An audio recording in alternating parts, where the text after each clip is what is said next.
All right, good afternoon, and thank you for coming to the Military Caregivers Resource Workshop between the Stephen A. Cohen Military Family Clinic of VVSD in San Diego and the Southern Caregiver Resource Center. My name is Jenny Lynn Stroop, and I am the outreach coordinator for the Cohen Military Clinic here in San Diego. I'm also an active duty military spouse, and after reviewing all of the information for this webinar, realized that I also qualify as a military caregiver to my service member. And with that, I'll let Maryann introduce herself and we'll get started. Hi, good afternoon, everyone. Maryann Delatorre, and I'm the Operation Family Caregiver, or OFC, Community Outreach Specialist at Southern Caregiver Resource Center. I'm happy to be here today, and I'm a military child, a Navy child, and I'm also a military family caregiver to my mom.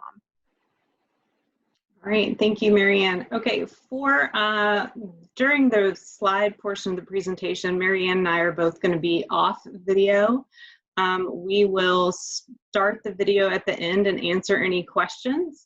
If you could, please use the question and answer button. Should be on the bottom of your screen, and we'll take questions at the end. And with that, we will get started. So first, a little bit about our clinic. We were founded in 2016. And we are a nationwide network of 15 clinics thus far, serving veterans and military families through outpatient care. We define a military family as anyone the service member defines as family. And we see couples as well as families and kids of active duty service members and post 9/11 veterans. We have accessible and high quality care. We believe in evidence-based treatment to treat mental health conditions and destigmatize mental health treatment. We serve veterans, also including National Guard and Reserve and dishonorable discharge. The family members includes caretakers, spouses, children, family members of active duty, and others defined by the veteran, like if they would like to have their mother come into the clinic or some other family member that's important to their life of service. We provide confidential military mental health care, and we're accessible to all post 9/11 veterans and military families.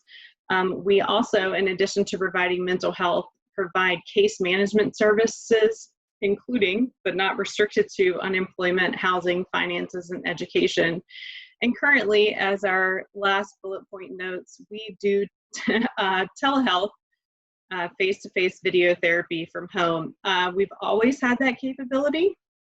Now, because of the pandemic, we are 100% telehealth, and it is easy and accessible and confidential. So to address some of who a caregiver is and what they do, here are a list of some questions to ask yourself or ask the person you think may be giving care to a military service member. Does the person do for someone else what that individual cannot do independently anymore? And in my case, I was helping with medical appointments and scheduling things, keeping track of things, because it just seemed beyond the scope of my military members' ability at the time.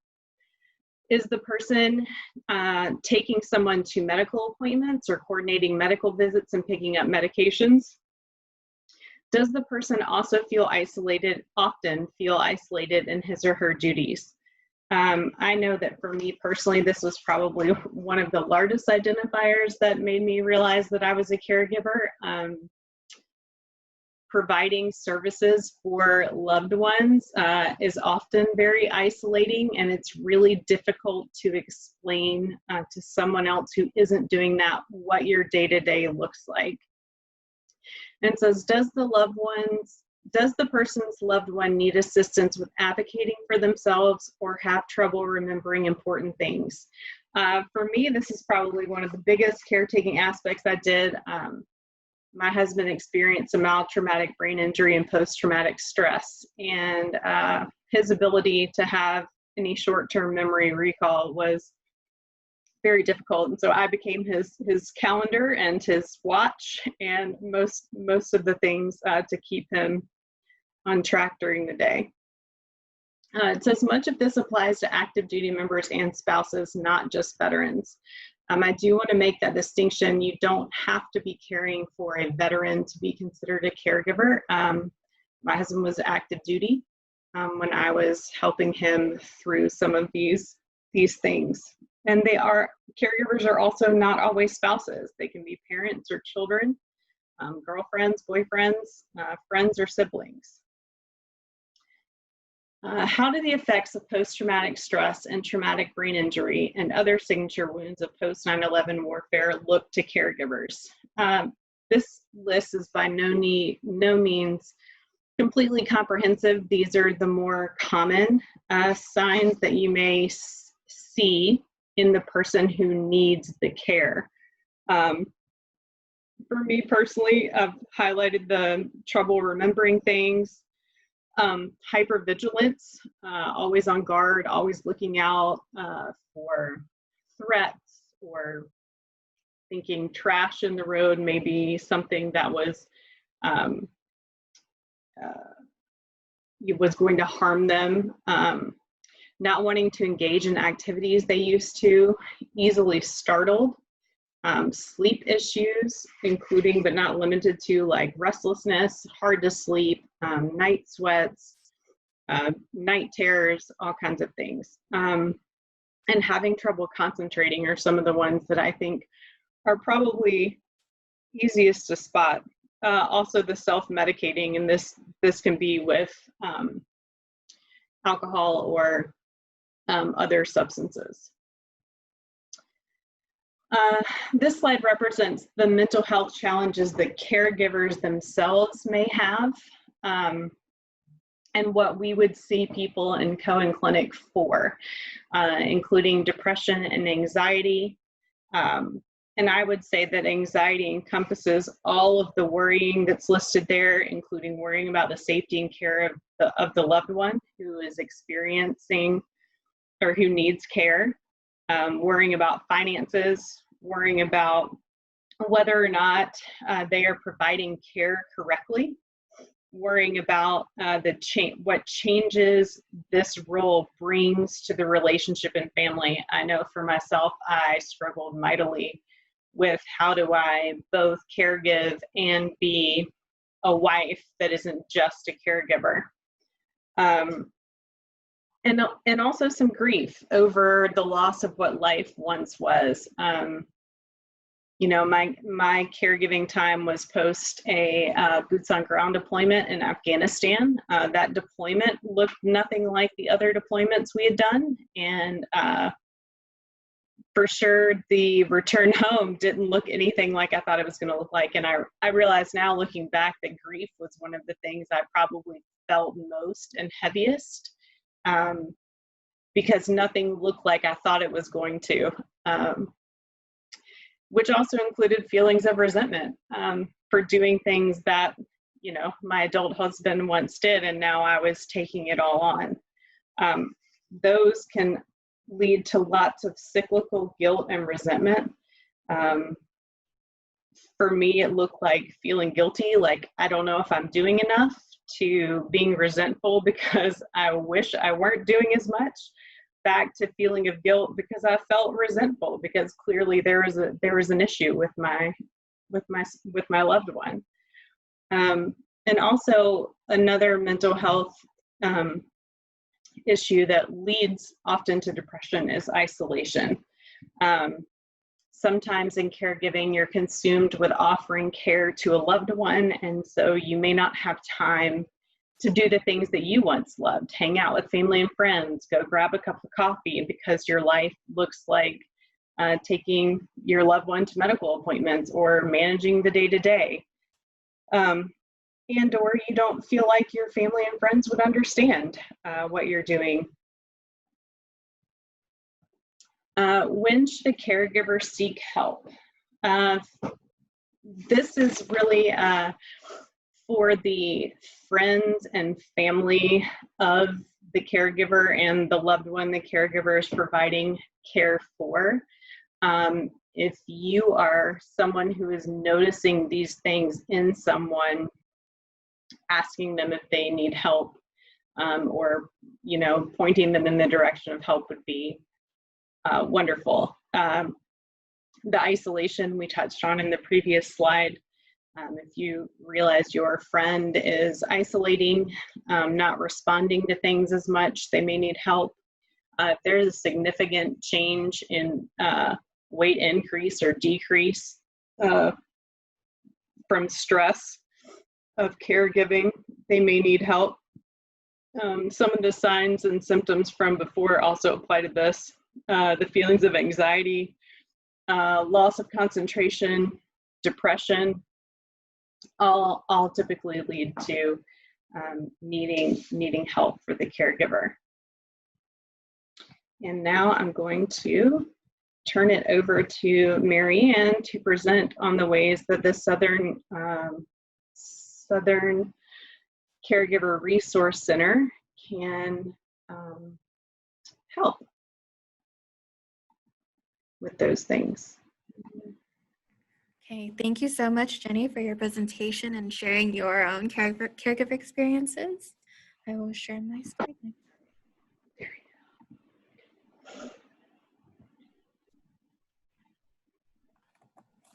So, hi everyone.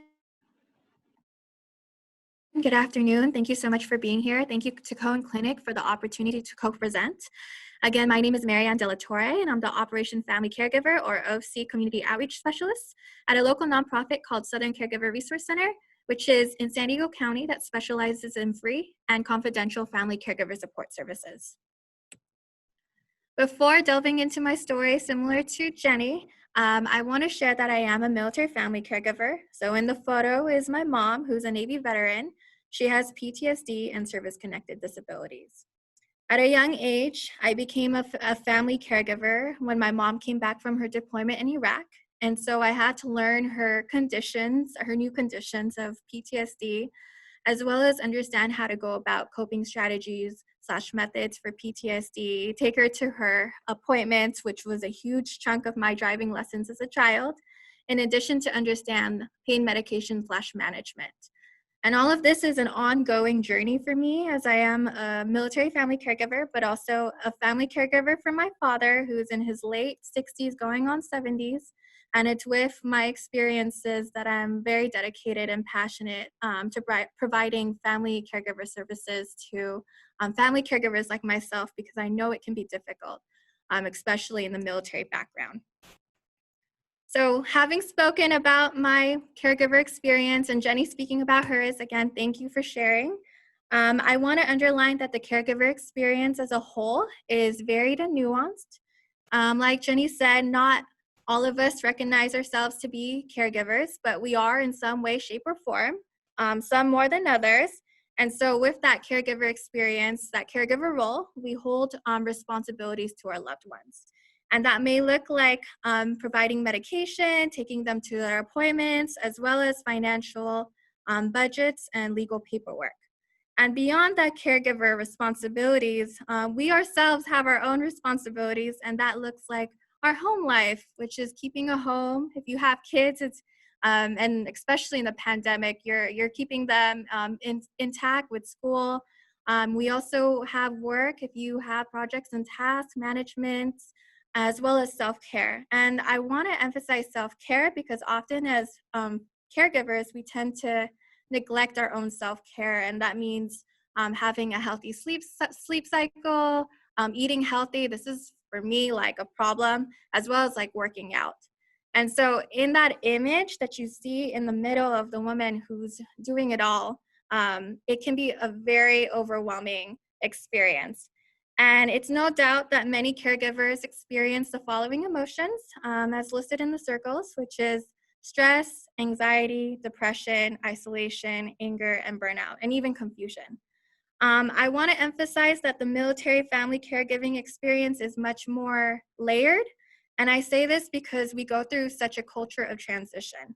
And speaking personally as a military child, I know that I had to switch schools every time, as well as my dad had to switch jobs every time we were stationed elsewhere, as well as my mom, your loved one, your service member, going through, the deployment.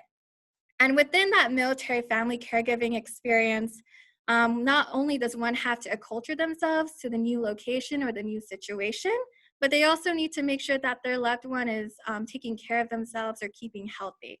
So personally speaking, my mom always had trouble with her nightmares when we relocated somewhere because of her PTSD. And so is trying to help her go about coping strategies, methods to get used to the new location.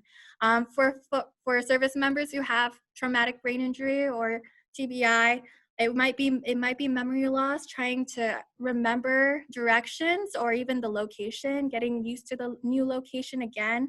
That might complicate the experience even more. So with that, we're thinking about our loved one. We're also thinking about our own life responsibilities. It can be so overwhelming, and we do it all. But I also want to note that we don't have to do it all alone. So that's where Southern Caregiver Resource Center comes in, my local nonprofit here in San Diego County. We have been here since 1987 for 33 years, providing free and confidential support services to family caregivers. And we are one of 11 caregiver resource centers here in California. So with that, we specialize in 2 types of family caregivers. And so that really is anyone who is caring for someone or caregiving for someone who has suffered a cognitive impairment after the age of 18. And by cognitive impairment, I mean anyone who is going through memory loss, trouble concentrating, or conditions found in Alzheimer's/dementia, post-traumatic stress, or even traumatic brain injury, which are conditions that are common in the military background. In addition to anyone who is serving a frail older adult who is 60 years or older, who has trouble with daily activities of living. So this may look like caregiving for someone who is having trouble with bathing themselves, cooking for themselves, taking care of themselves, all those conditions that come with aging. We support those family caregivers. And again, we support the family caregiver who is trying to understand their loved one with cognitive impairments. So once you've identified yourself as a caregiver, and like Jenny, it was a very vulnerable process to understand that one is a caregiver, because the experience is that you don't want to seem a little bit on the weaker end, or you don't even want to see your loved one on the weaker end, because that was just how I viewed my mom. I didn't want to see her as weak. But I want to say that, it's okay, and that, your experiences are valid, your feelings are valid, but reaching for a sign of help is a sign of strength, and that you yourself, your loved one, are not weak for seeking help. Because again, the caregiving experience is very difficult, and you can never have as much support in going through the journey. So with that, when you call us up at Southern Caregiver Resource Center looking for support, our number is right over down here, and I'll provide it at the end. Our intake coordinator will connect you to a family consultant, and our family consultants are all master's level trained, and they will go through a series of questions with you to assess your individual needs and create a plan that will direct you to all of our greater services. One of those services might be support groups. We all know what support groups are, but what's unique at Southern Caregiver Resource Center is that they're professionally facilitated by a master's level clinician. And what's great is that our master's level clinician creates a very supportive atmosphere for caregivers to exchange their stories, as well as go about any advice they have for caregiving challenges. This is so important for the family caregiver because outside of the caregiving world, not a lot of people understand the challenges. So it's very good to relate to someone on that same level. And what's great is that not only do our caregivers come out with support from their master's level clinician, but they also come out with support from long-term friendships they meet from the support groups. Now, if support groups are not for that individual, that's okay. We understand because one might be an introvert, one might hold their privacy closer than most. That's okay. Our master's levels clinician provide short-term counseling that emphasizes emotional support in skill development and strategy planning along the caregiver role. And we have emphasized throughout all the sessions self-care, because we know that self-care, again, tends to be neglected by our family caregivers. And beyond emotional support, we offer legal and financial support in consultation form. And so we have the immense privilege at Southern Caregiver Resource Center to partner up with local attorneys in San Diego County that provide 1 hour free consultations about legal questionings along the lines of healthcare directives, power of attorney, as well as even long estate planning. And so these are just resources that are very popular with our family caregivers because often we don't understand the legal framework of things. And then next up, we have education and training. So I am standing, doing a Zoom meeting to you today as part of the education and training outreach team. Most of our platform, and I do want to emphasize that all of our services have gone virtual, especially education and training. And so most of our classes are found online now, and they're both in English and Spanish.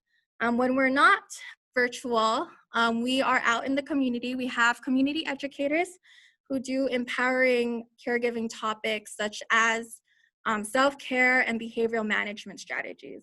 So an example of these classes look like dementia, Alzheimer's training, in addition to mobility assistance. So how do you move your loved one from the bed to the wheelchair to the car, which is one of my favorite workshops because, again, my mom, she has physical disabilities. This is something I had to learn on my own. And with that, we have Operation Family Caregiver. I'm a little bit biased because this is the program that I do outreach on, but it is a program made possible by the National Rosalind Carter Institute for Caregiving, and it is designed specifically for military family caregivers. And so it's an evidence-based coaching model that provides support from our master's levels clinicians for military family caregivers whose service member veteran, and that's a veteran from all eras, who's living with post-traumatic stress, traumatic brain injury, or other physical disabilities. So for example, amputations. And so what our coaches do is that they customize a program and a plan in a 16 to 24-week program. One doesn't have to do it nearly every week, but in a sense of how much they really need to utilize and need it. Our coaches are very flexible in how they go about supporting, supporting their unique caregiving journey. And we understand, again, the military world is a constant culture of transition. We understand the layers of how to understand caregiving from a military perspective. So our coaches are very well versed and trained in that. And because we know that military families are constantly moving, this program is also virtual. So you can take it with you when you want to go in the form of a Zoom/Skype phone call with your coach. And similar to Operation Family Caregiver, we do have Reach to Caregivers CALMA, which is for family caregivers whose loved ones have memory loss, Alzheimer's, or dementia. And so we know that it's a very frustrating for family caregivers whose loved ones are going through memory loss. And so this is a 4-week program. It's very similar to like a weekly yoga class where one learns the coping strategies such as breathing techniques or reflection questions to help understand their loved one going through memory loss. With that, in summary, these are all of Southern Caregiver Resources free, and I emphasize free, and confidential services. I want to make note that often as family caregivers, it is a thankless job. So I do want to thank caregivers thank all caregivers out there for their role, because again, it's a lot of unpaid labor. It's a lot of emotional labor on their end, and it can be a very difficult and overwhelming process. However, I want to re-emphasize that you don't have to do it all alone. There are services like Cohen Clinic and Southern Caregiver Resource Center who are there for you and on your caregiving journey. Please stay connected to us. As we take a lot of our material online, we offer educational resources on our Facebook page. So this one is an example of COVID-19 and caregivers. As you know, a lot of our loved ones are immunocompromised, and it makes us very worried. So these are just tips and tricks on how to take precautions and plan ahead. And of course, because self-care tends to be neglected for family caregivers, we also offer a lot of guides and resources on how to go about caregiving at home. And this is very useful given the fact that we're all social isolating. Lastly, we have our iCare portal. So our iCare portal is a digital library of all our resources, and it holds our Caregiver Corner, which is 1-minute tip videos. So if you don't have time to watch the classes or go to a classes, you can learn about caregiving in that way. We also had podcasts, and this one is actually my favorite. Before the pandemic, this was my morning commute podcast, and I learned so much from Maryann, who is our Executive Vice President, and Roberto Velasquez, who is our CEO, on community resources and even caregiving stories. So I always felt validated and seen going to work with my podcasts. And lastly, we have our family caregiver classes. These are webinars. Again, they're offered both in English and Spanish. And recently, we actually had a video webinar on gardening, a Zoom self-care webinar on gardening. So that was actually a very fun workshop. In addition to a webinar with the district attorney here in San Diego, who basically went over elder fraud and abuse. And again, these are topics that are very useful as we are all going through the aging process. So with that, these are our digital platforms, Instagram, Facebook, Twitter. Please follow us. We also have our website, caregivercenter.org, or easier to remember, scrc.care. And you can find us, and please connect with us. We may be off in person, but we are here to virtually support you. And with that, this is our information. We are located on Ruffin Road. Right now, we are out of the office because we are working all virtually, but please connect with us. We're here to provide you resources virtually. That is our number right over here, and then I provide my direct number. My direct number is easier for me to connect you to resources. With that, I really want to thank Jenny and the Cohen Clinic for this opportunity to present today, and I will lead it over to her. Thank you, Maryann. Really appreciate all of your information on Southern Caregiver Resource Center. At this time, we are happy to take questions. I think, Maryann, can you switch me over to the host so I can unlock everybody's videos? Yes. Thank you. At this time, if you would like to come off video, you should be able to. I think I have flipped it over, or you're welcome to type something in the chat. As Maryann said, we're both available to take questions now, or you can reach us at the slides that were shown. I'll also put my contact information in the chat, as well as where you can follow us, like on Facebook, where right now we're doing a great series on PTSD because June is PTSD Awareness Month. So if some of these slides hit home today, or you just want more information, we are doing a series on PTSD.